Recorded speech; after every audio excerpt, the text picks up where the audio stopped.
DSC aspirants అందరికీ నమస్తే. ఈ 2025 డిఎస్సిలో చాలామంది సెలెక్ట్ అయ్యారు మంచి మార్కులు తెచ్చుకొని. అయితే ఈ డిఎస్సిలో కటాఫ్స్ అనేవి చాలా ఎక్కువగా ఉన్నాయి. చాలామంది ఆశావాహులు అరమార్కులోను ఒక మార్కులోను తప్పిపోయిన వాళ్ళు కూడా చాలామంది ఉన్నారు.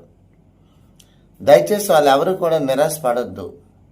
ఎందుకు నిరాశ పడకూడదు అంటే, మనకి ఏదైతే భగవంతుడు రాసిపెట్టి ఉంటాడో అది తప్పనిసరిగా మనకైతే ఇస్తాడు.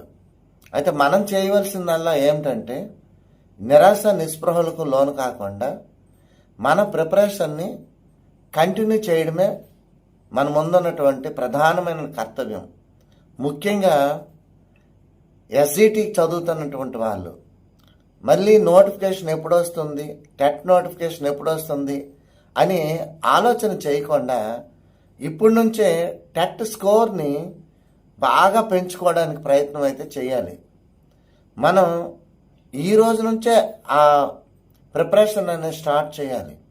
నా మనసు బాగున్నప్పుడు ప్రారంభిస్తాను, అన్ని పరిస్థితులు అనుకూలించినప్పుడు ప్రారంభిస్తాను, నాకు ఉత్సాహం కలిగినప్పుడు ప్రారంభిస్తాను అని అనుకోకుండా ఈ క్షణమే ఇదే మంచి రోజు, ఈ క్షణమే ప్రారంభిస్తాను అని ఒక మనో సంకల్పాన్ని చేసుకొని మీరు ముందుకు వెళ్ళవలసినటువంటి అవసరం అయితే ఉంది.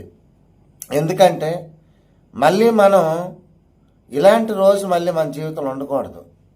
మన జీవితంలో సక్సెస్ మాత్రమే ఉండాలి.